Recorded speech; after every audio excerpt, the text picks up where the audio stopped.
Olá, eu sou o Rui Alves de Sousa e nunca tinha visto O Inquilino Sinistro.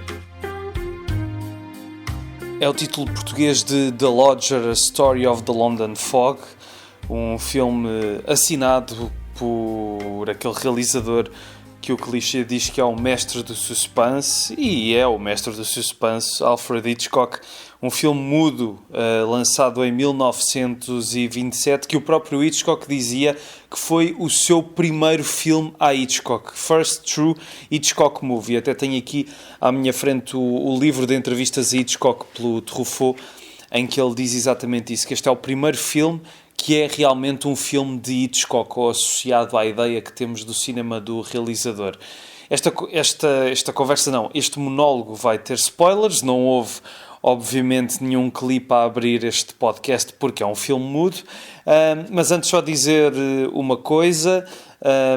Estive novamente 2 semanas ausente, e não por falta de episódios gravados, já tenho mais 3 episódios gravados, o problema é o tempo para os montar. E na verdade era só para ser uma semana de ausência. Eu estou a gravar isto na madrugada de quinta-feira, 5 de junho. Isto era para ter sido lançado ontem, à noite mesmo, na quarta-feira, 4. Só que, enfim, eu comecei a ver o filme, estava a ver o filme num DVD, depois o DVD patinou, comecei a ver no YouTube e depois segui a versão da banda sonora que estava a ver, que era uma versão feita em 2012, salvo erro, a banda sonora do Nitin Sony, e depois às tantas estava a 20 e tal minutos do filme e houve ali uma cena que teve uma canção, sim mesmo, uma canção super foleira. E eu achei, bem, isto deve ser do YouTube, fui ver outras versões do mesmo problema, fui sacar o filme e percebi, não, isto é mesmo da versão com a banda sonora do Nitin Sony, que é uma pena porque na parte instrumental a maior parte do tempo até está bastante bem conseguida, mas pronto, demorei muito tempo, acabei de ver o filme já depois da meia-noite. E pronto, agora não sei quanto tempo é que vai ter esta conversa, e depois amanhã é outro dia, tenho de ir trabalhar, portanto isto vai ser lançado na quarta-feira da semana seguinte, que é dia 11 de junho, é isso.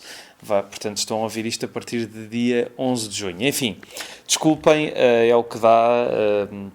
Já tinha falado aqui no último episódio a solo que fiz desta impossibilidade muitas vezes de ter tempo para este podcast. Já tenho episódios gravados, sim, há mais 3 e vai haver outro episódio a solo entre estes 3, mas pronto, é assim, desculpem qualquer coisinha.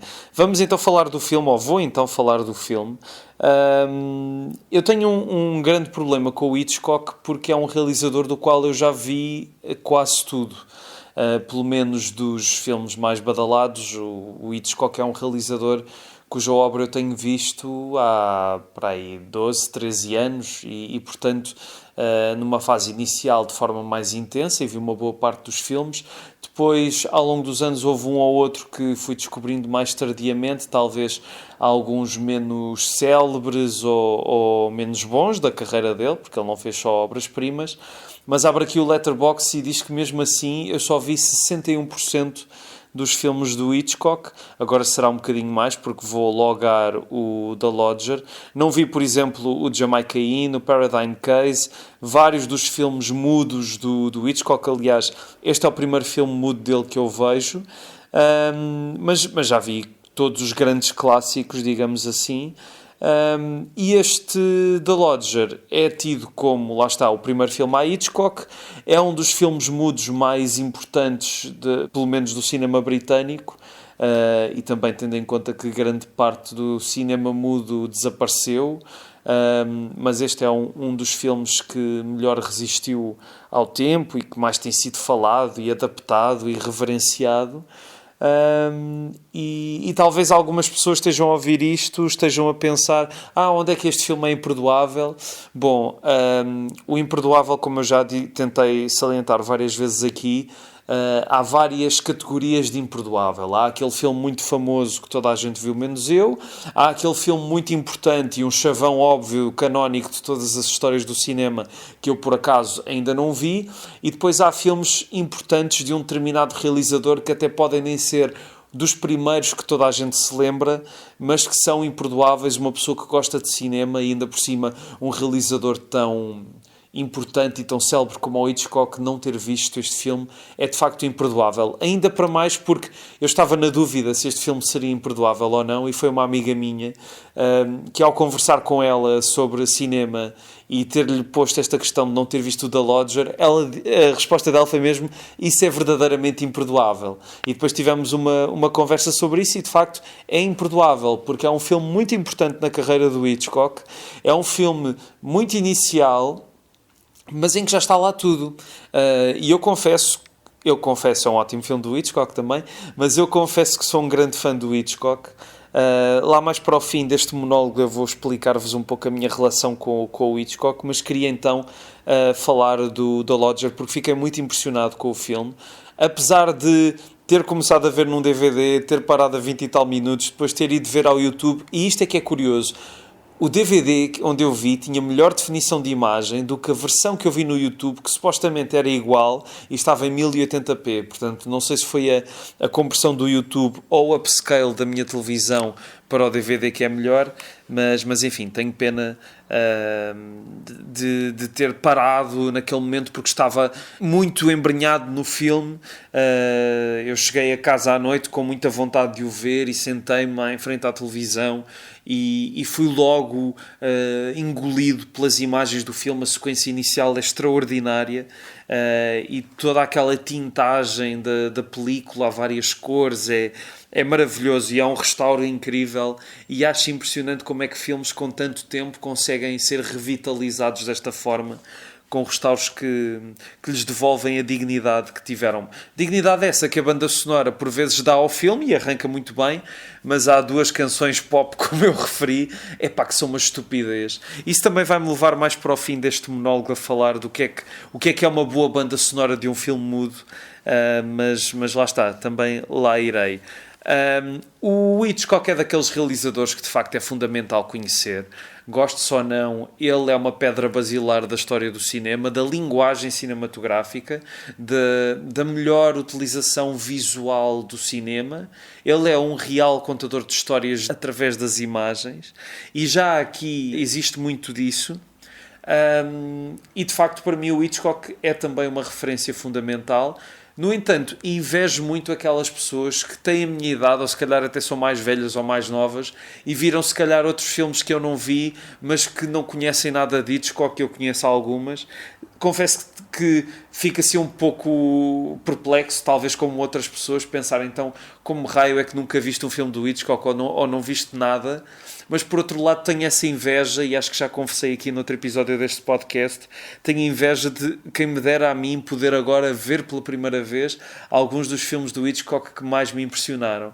E portanto, chegar ao dia 4 de junho, agora 5 de junho de 2025, e ver para mim um filme novo do Hitchcock, que na verdade não é novo, não é? Tem quase 100 anos, é de 1927, é uma sensação muito, muito boa. E ainda para mais quando o filme realmente é muito bom, como é o caso do The Lodger. Deixem-me só ver, porque eu estou aqui a seguir uma série de notas que fui tirando ao longo do filme. Há uma coisa engraçada, uma história que eu li há uns tempos e nunca confirmei se é verdade ou não, que durante o cinema mudo, creio que foi o Chaplin e outro realizador, fizeram um concurso para ver quem é que... Ou uma competição, não é bem um concurso. Quem é que conseguia pôr menos intertítulos no seu filme, e acho que foi o Chaplin que ganhou.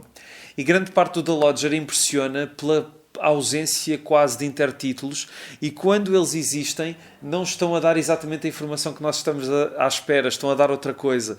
Este é um filme que é muito contado através das imagens, e soberbamente contado.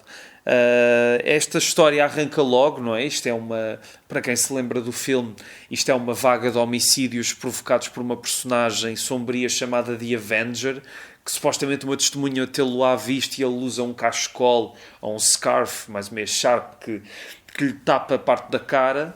e é nesse momento, no meio dessa paranoia coletiva das pessoas com receio desse Avenger que anda a matar mulheres indiscriminadamente, que chega um novo inquilino a uma casa com a cara tapada e que vai provocar toda uma série de acontecimentos junto das pessoas que ali vivem, mas também dentro daquela comunidade.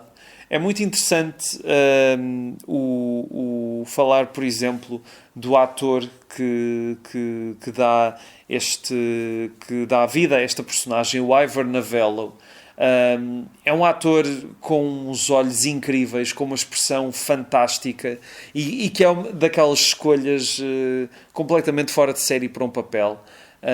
Porque nós estamos, grande parte do filme, a achar que ele será o assassino, mas ao mesmo tempo, mesmo que ele depois não seja, como quem viu o filme sabe, é engraçado que mesmo que se ele fosse o assassino, nós simpatizaríamos com ele por causa daquele ar angelical, quase de vítima que ele tem, e que depois, no fim, nós perceberemos porque é que, afinal, qual é o sentido dele no filme e porque é que ele existe e qual é a sua ligação com o serial killer que anda à solta. O Hitchcock, nestas entrevistas com o François Truffaut, que é um livro fundamental, e se não leram, deviam ler, não sei mais o que dizer, acho que é daquelas referências óbvias. Eu acho que é neste livro de entrevistas que o Hitchcock, a falar das duas versões que fez do The Man Who Knew Too Much, disse que a primeira, feita no Reino Unido nos anos 30, é a versão de um amador com talento, e a segunda, nos anos 50, em Hollywood, é a versão de um profissional. É curioso isso, porque o The Lodger não me parece um filme de um amador com talento, parece já um filme de um profissional no tempo do cinema mudo. É um filme que também deriva muito da influência que uma visita à UFA, ao estúdio alemão, teve no Hitchcock, e há muito de expressionismo alemão neste filme. Temos sombras, temos luzes, temos janelas, planos inclinados de objetos iluminados, janelas, o reflexo de uma janela, e é muito curiosa essa influência, e é muito curiosa a densidade do filme nesta época tão ainda inicial do Hitchcock, não é? Ele ainda fez filmes até meio dos anos 70, salvo erro, e é curioso isso, como é um filme tão consistente nessas questões. Há também, obviamente, como em todos os filmes do Hitchcock, o cameo do próprio Hitchcock aqui de costas, mas deu para perceber logo que era ele. E o Ivor Novello, isso é curioso, depois houve vários remakes do The Lodger e ele acabou por entrar noutro de 1932, para o qual escreveu o argumento também, ou co-escreveu o argumento. Este filme é inspirado num romance e numa peça de Mary Bullock Lowndes, e aliás o Hitchcock conheceu a história através da peça. É o que ele diz nas entrevistas ao Truffaut. Aliás, eu tenho aqui o livro aberto à minha frente e é curioso aqui o que ele diz em relação ao Ivor Novello. O protagonista era um ídolo de matinés em Inglaterra, era um grande nome na altura. Estes eram problemas que nós tínhamos com o sistema, o Star System. Muitas vezes uma storyline era posta em causa porque a estrela não podia ser o vilão.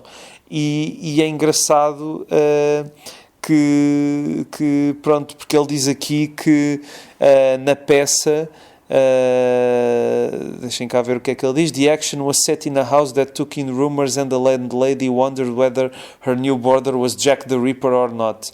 I treated it very simply, purely from her point of view. Since then there have been 2 or 3 remakes, but they are too elaborate. E de facto o Ivor Novello tem um ar muito cândido, mas acho que daria um bom homicídio. Eu até estava à espera que no último momento do filme houvesse um twist qualquer em que afinal ele era o Avenger, mas isso não aconteceu, o que diz muito do meu cinismo, se calhar. Mas é um filme cheio de momentos impressionantes e de técnicas inovadoras.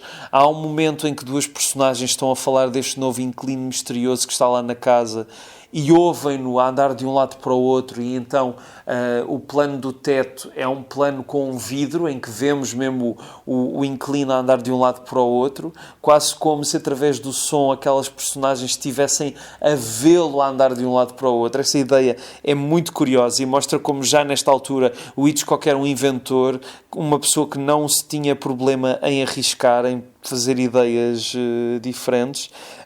E há muita coisa interessante neste filme. E também, claro, a cena do clímax, quando a polícia está à caça dele porque acha que ele é mesmo o The Avenger, ou o Avenger.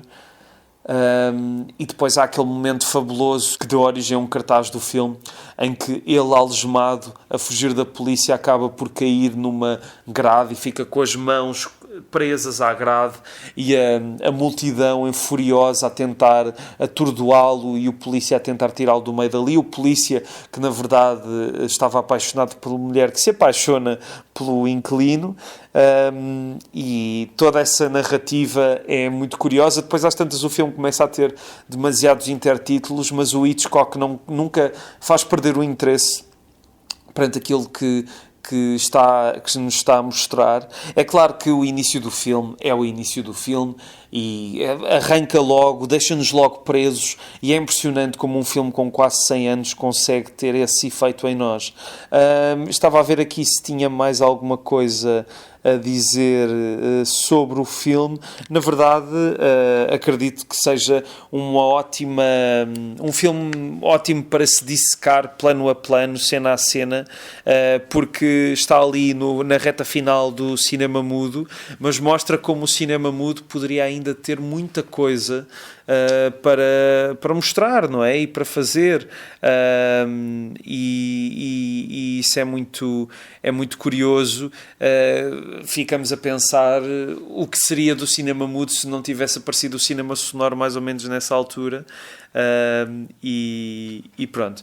Se calhar agora se entretanto me lembrar de mais alguma coisa do filme, direi. Mas acho que é isto, basicamente. De facto, era um filme imperdoável, mas gostei muito de o ver agora. Tive pena daquela pausa, mas pronto, acontece, não é? Muitas vezes as coisas não podem acontecer como nós queremos, mas o filme está no YouTube com várias bandas sonoras. Pode ser que encontrem. A do Nitin Sony, como eu disse, tem momentos muito bons, mas pode haver uma que seja totalmente coesa do início ao fim. Mas se calhar posso já falar disso que queria falar, do que é que faz uma boa banda sonora de um filme mudo. Eu acho que muitas vezes há uma ideia errada de que uma banda sonora de um filme mudo é música que tem de estar presente a todo momento. E isso não é verdade. Muitas vezes os filmes mudos também têm momentos de silêncio completo. E eu acho que há muitas bandas sonoras, e esta do Nitin Sony sofre disso. Estão-nos sempre a bombardear com música e muitas vezes é desnecessária. Já nem estou a falar das duas canções, que de facto são parolas e ali não estão a fazer nada, mas há momentos em que o filme ganhava com uma certa suspensão musical. Eu não sou daquelas pessoas, e da outra vez que falámos de um filme mudo aqui, o Nosferatu, eu falei disso, eu não sou daquelas pessoas que é contra a música em filmes mudos, mas tem de ser uma banda sonora apropriada. O Chaplin foi ótimo na criação de bandas sonoras para os seus filmes. E já agora, porque nesse episódio eu falei de como a versão que eu vi do Nosferatu, que era um cadáver exquis, uma junção de várias fontes, não é? Várias cópias que fizeram um novo restauro. Aqui, de facto, não senti isso. Foi uma cópia restaurada, super coesa, super bem feita do início ao fim, que nunca me fez pensar que estava a ver um restauro feito pelas costuras, ou as costuras de um restauro, digamos assim. Mas é muito difícil, de facto, fazer uma banda sonora para um filme mudo. Há um exemplo que eu acho que é bom, que na altura me marcou muito, que é a obra Voices of Light, se não estou em erro, chama-se assim, para A Paixão de Joana d'Arc, do Carl Theodor Dreyer. Enfim, é um filme de outro mundo, das imagens mais bonitas da história do cinema, na minha humilde opinião, mas também acredito que não esteja a dizer nada de novo nisso. Mas é uma banda sonora que realça o filme e que dá outro poder às imagens, que por si só já são poderosíssimas. E acho que é isso que faz uma boa banda sonora. Não é uma feira de música, não é um concerto de música, é uma junção de elementos, como todos os filmes são, não é? E que tem de valorizar tudo e não destacar-se como uma coisa à parte que está ali a existir enquanto estamos a ver umas imagens. E há muitas bandas sonoras feitas para filmes mudos, principalmente nos últimos tempos, que sofrem disso. Como eu disse, eu sou grande fã do Hitchcock. Se tivesse de escolher um filme preferido do Hitchcock, se calhar diria o Notorious, Difamação, com o Cary Grant e a Ingrid Bergman, mas tenho de o voltar a ver. Pode ser que mude de opinião, pode ser que não esteja no meu pódio, já aconteceu mudar de opinião algumas vezes. Eu tenho uma relação muito curiosa com o Hitchcock, porque o primeiro filme dele que eu vi foi o North by Northwest, a Intriga Internacional, quando ainda estava no secundário. E na altura, pronto, eu estava a descobrir a história do cinema, e na altura gostei do filme, muito divertido e tal, mas fiquei, isto é que é um grande realizador, um gajo que faz filmes de aventura, porque eu estava muito com aquela coisa de ninguém leva a sério a banda desenhada, isto e aquilo, mas de repente como é do Hitchcock já é bom. E por acaso antes disso tinha visto o Psycho, na verdade, não acabei, estava a ver em casa de um amigo numas férias de verão, mas nós não o vimos com muita atenção e só vimos metade do filme. Mas a referência do Hitchcock é uma referência que para mim existe desde sempre, não é? A música do Psycho já existe na minha memória muito tempo antes de ter visto o filme dessa primeira vez ou mais tarde. E vi o North by Northwest e pouco tempo depois saiu a lista da Sight and Sound dos melhores filmes de todos os tempos e o Vertigo estava em primeiro lugar. E eu na altura fiquei assim um bocado a sério, um filme do Hitchcock o melhor de todos os tempos, o gajo que faz thrillers na minha ingenuidade e preconceito de merda. E depois tive uma amiga na altura que na verdade tornou-se na minha primeira namorada na altura, que lembro-me perfeitamente onde estávamos num café, eu estava a falar com ela sobre isto e isto foi um ano antes de nós sequer termos uma relação, éramos muito amigos antes disso, e eu estava-lhe a contar isso e ela disse, não, tu tens de ver o filme é muito bom. E eu fiz isso nesse dia ou no dia a seguir e de facto o Vertigo foi uma experiência de outro mundo e se abriu uma porta para o Hitchcock e fui ver muitas outras coisas dele a partir daí, tornei-me fã e li muita coisa, não é? Li o Hitchcock Truffaut e outros livros e vi muitas entrevistas e é curioso isso, como às vezes a porta para um realizador faz-se não com um filme mas com outro. E no caso do Vertigo este filme é espetacular, este filme é mesmo uma obra-prima, e este filme é de outro mundo, literalmente. E depois disso vi o Psycho e claro fiquei rendido ao Psycho. Creio que, eu não sei, eu não tenho a certeza, mas talvez tinha visto Os Pássaros mais ou menos nessa altura, se calhar até um bocadinho antes do Vertigo. Agora tenho aqui a minha memória está nebulosa e na altura infelizmente não tinha Letterboxd, não consigo saber as datas, mas lembro-me na altura também ter ficado muito impressionado com Os Pássaros, se calhar vi depois do Vertigo, porque fiquei muito impressionado. E depois fui ver o Psycho e vi muitos outros filmes dele. Aliás, o Psycho ainda tive alguma resistência por causa da memória que tinha de ter visto em casa de um amigo numas férias de verão alguns anos antes, mas de facto é um filme extraordinário e pronto, também já estou naquela altura em que há filmes que eu já vi há 10, 15 anos e que quero rever, e há pouco tempo revi o North by Northwest e continua tão bom como da primeira vez. Não é o meu filme preferido do Hitchcock, mas é dos filmes mais bem ritmados dele e tem momentos extraordinários. E é isso, quer dizer, tornou-se um realizador fundamental para mim muito cedo, e tem uma série de filmes que não são muito falados, mas que eu acho que são bons e que vale a pena descobrir. Apontei aqui 3, mas podiam ser muitos outros. Por exemplo, este da Lodger fez muito lembrar o Shadow of a Doubt, com o Joseph Cotten, que também tem a ver com uma pessoa que chega a uma casa e pode ter ali um passado qualquer ou não. Mas outros, o I Confess, que eu citei no início deste monólogo e que eu revi há pouco tempo, é um ótimo filme com uma ótima premissa, com Montgomery Clift a ser um padre que guardou um segredo, uma confissão de um fiel, de um crente que confessou um crime, e ele, como padre, tem de guardar o sigilo, e é muito, muito interessante esse filme. O Blackmail, que é um filme que o Hitchcock fez na transição do mudo para o sonoro, que eu vi a versão sonora, mas um dia destes gostava de ver a versão muda, porque ele fez duas. Acho que também, tal como o da Lodger, é a prova de um realizador no pleno das suas capacidades, numa fase muito jovem ainda da sua carreira. E depois eu gosto mesmo muito do último filme do Hitchcock, que acho que quase ninguém gosta, que é o Family Plot, Intriga em Família, com o Bruce Dern, que é um filme que tem momentos meta e tudo. É um filme muito divertido e uma ótima chave de ouro para acabar uma carreira incrível. Há filmes que eu gosto menos, talvez o Topázio seja dos que eu gosto menos, mas já algumas pessoas me tentaram convencer de que o filme é bom.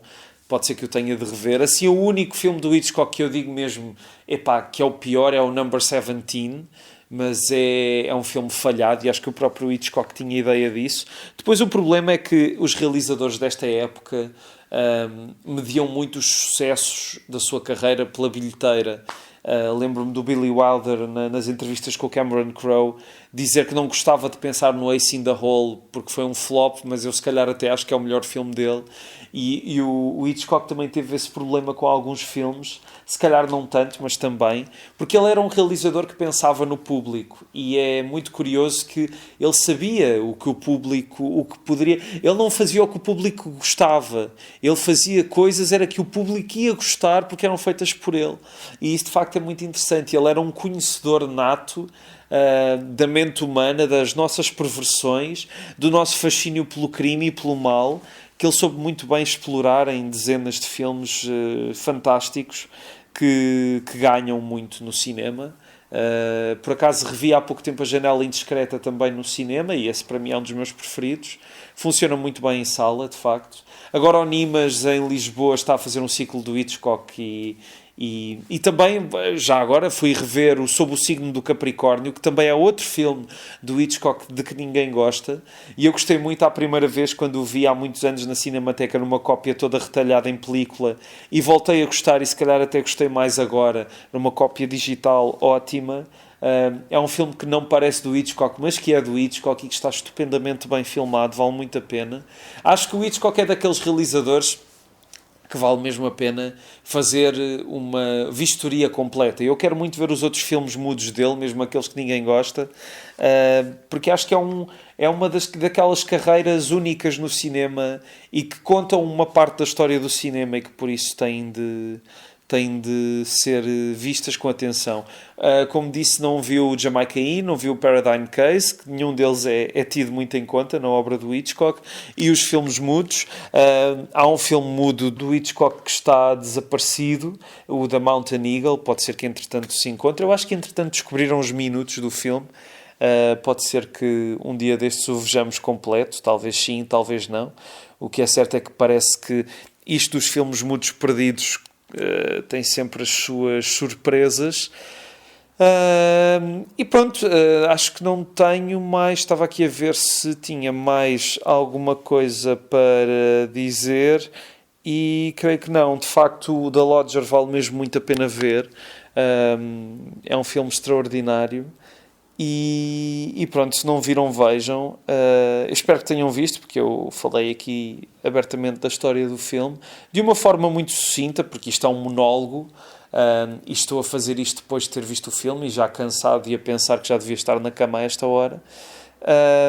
Mas agora estava aqui a olhar para o Letterboxd e, claro, há muitos outros filmes do Hitchcock fantásticos. O Dial M for Murder, Rebecca, A Corda. Se calhar A Corda é mais interessante no dispositivo do que propriamente no resultado final, que são vários planos de sequência, na impossibilidade no tempo da película de se fazer um plano de sequência de 90 minutos.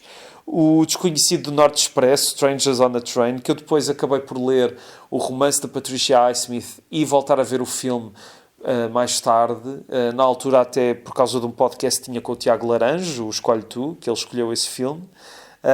Por acaso o Tiago Laranjo é o convidado do próximo episódio, espero que ouçam, acho que foi uma conversa divertida. Mas é engraçado que o livro da Patricia Highsmith é muito mais psicológico do que o romance do que o filme do Hitchcock, mas ambos são muito bons por razões diferentes. A Patricia Highsmith era uma exploradora do mal, mas em pontos que tocam no nosso nervo, porque mexem com as nossas convenções de quem é bom e de quem é que é mau. Muito bom. O To Catch a Thief é um filme que eu gostava de rever, parece-me assim um Hitchcock mais rotineiro, mas muito charmoso. O Cary Grant de facto foi o grande ator que trabalhou com ele, e cada filme do Hitchcock com o Cary Grant é uma maravilha. O Spellbound, da Casa Encantada, que tem as sequências feitas pelo Salvador Dalí, que são fantásticas e fazem o filme. Os 39 de Graus, filme fantástico da fase britânica, com o Robert Donat Mais fantástico ainda da fase britânica é o da Lady Vanish, se calhar é mesmo o melhor. Depois há aqui filmes do Hitchcock que se calhar são menos tidos em conta e que se calhar eu também não sou grande fã, mas que já me disseram para rever. Um deles, o Suspicion, com o Cary Grant e a Joan Fontaine. Lembro-me da famosa cena do copo que o Cary Grant transporta, que poderá estar envenenado ou não. Mas tenho de rever porque também não vi na melhor versão do mundo. O Frenzy, que também já sei de muita gente que gosta muito, eu gostei, não adorei, até gostei mais do Family Plot, porque o Frenzy é o penúltimo filme do Hitchcock, mas tem algumas coisas bastante perversas e há um Hitchcock solto das amarras da censura do cinema americano. Se bem que eu acho que essa censura muitas vezes era um mote para se dar a volta e ser-se ainda mais perverso, mas o Friends é um filme interessante. O Marnie é um filme muito bom, também gostava de rever. The Trouble with Harry, uma comédia muito peculiar. O Lifeboat, gosto muito do Lifeboat, que é um filme de propaganda da Segunda Guerra Mundial, mas fantástico, com várias pessoas dentro de um bote salva-vidas, um deles um alemão, e tem o melhor cameo de sempre do Hitchcock, que ele não está lá, mas aparece num jornal, num anúncio de emagrecimento. O Foreign Correspondent, também é outro filme de propaganda, mas muito bom. O Sabotage, que é o filme, salvo erro, que o Hitchcock fala aqui no livro, da construção, da expectativa de uma bomba que vai explodir. Essa cena é espetacular. Cortina Rasgada é um filme curioso. O Saboteur, muito bom. Stage Fright, vale a pena. Isto é tudo filmes interessantes. O Stage Fright já disse, o Young and Innocent, Murder, se calhar menos interessante, Rich and Strange, e lá está o Number 17, e o The Skin Game, que eu acho que já não é um filme mudo do Hitchcock, mas eu vi, dei aqui 3 estrelas e meia, portanto gostei. Não me lembro de nada, viu em 2017, se calhar dei mais estrelas do que ele merecia. Enfim, pronto, já fiz aqui uma vistoria da obra do Hitchcock. Espero que tenham gostado deste bocadinho. Vejam o The Lodger, digam o que acharam também e digam o que acharam deste monólogo. Para mim, dos que fiz até agora, se calhar foi o que me deu mais gozo fazer, porque é à volta do Hitchcock, não é? E gostava muito de ficar aqui a falar mais tempo sobre isto. Teria de preparar uma coisa com mais afinco. Mas para já, pronto, fica isto. Para a semana então temos um episódio com um convidado. Obrigado, bem-ajam e tudo de bom.